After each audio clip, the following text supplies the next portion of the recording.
Hi, welcome to a special publication of BC Voice. I'm Ben. I'm Eli. And I'm Jessica. Today we'll be interviewing students and faculty about their return to in-person learning. Hello, I'm here with Madison Stalvey, a sophomore at Bridgewater College.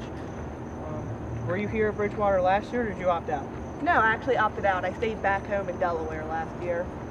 Okay, now that you're here at Bridgewater, how is life here? It is definitely a lot different than how I remember it. In a good way, though. I mean, there's definitely just the change from going to online to back in person, and like normalcy of it. It's a change that I thought would be easier than it actually was.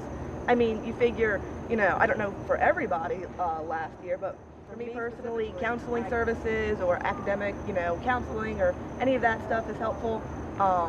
It's just getting back into the swing of the normalcy from a 9 to 5, I think, is what's more of a pain than anything. Because you figure, I don't want to speak for everybody, but for me personally, I used to wake up and have my pajama pants on still, but I would throw on a halfway nice shirt and make a cup of mac and cheese real quick, and that would be my lesson as I got on Zoom and did that. Now getting back into the swing of, okay, it's time to get up, time to get a shower, it's time to go get breakfast, it's time to go physically to class and go physically meet with professors, go back to my room, do homework.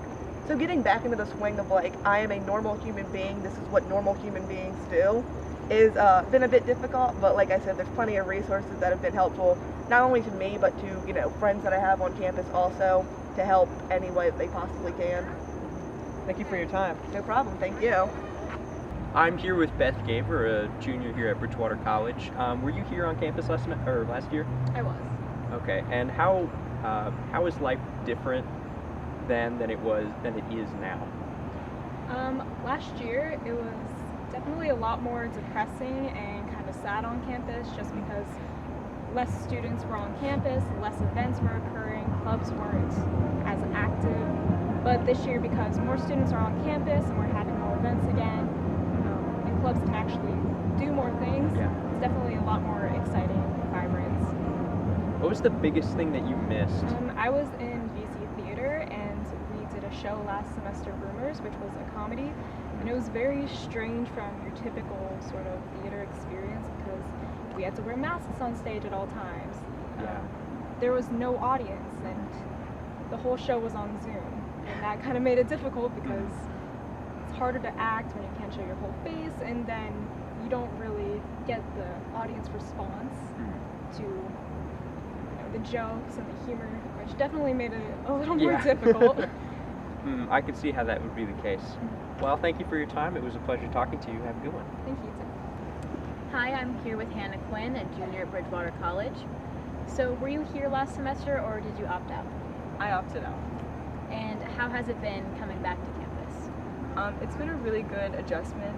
There's definitely been harder days, but overall it's been pretty easy, smooth transition back. Nice. Okay, so was there anything that you struggled with trying to get back into things here?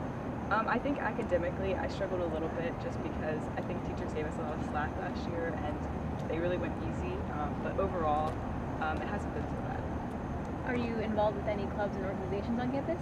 I'm a part of Brother Student Movement, Spiritual Life Board, and then another club called IYC. And was that affected at all by the online classes? Yeah, it definitely was because most of my clubs transitioned to Zoom, and I think students just got so exhausted being on their computers all day that we had really, really low turnouts. And even being back now, it's made it really hard to get people back interacting in it. So it definitely affected it a lot. Well, great. Thank you for your time. Thank you. Hello, I'm here with Dr. Josefson, a professor in political science. So how has it been transitioning from hybrid classes to fully in-person classes? Oh, it's so much better. Last year it's really hard to adjust the Zoom camera and talk to the students and then talk to the kids on the Zoom. It was a nightmare. I think half the kids on Zoom were checked out, with their cameras turned off and not learning anything, and half the kids in the class were checked out because I was focusing on the kids on the Zoom.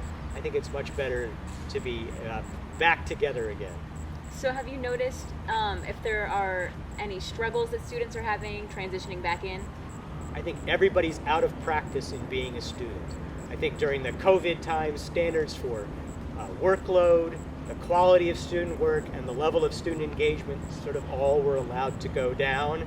And everybody, not just the students, but the teachers are sort of struggling to get back to a higher level of expectation and performance. So have you noticed any differences in the classroom this year versus last year? I would say in general, student engagement is a lot better, but I still don't think it's as good as it was back in the pre-COVID era.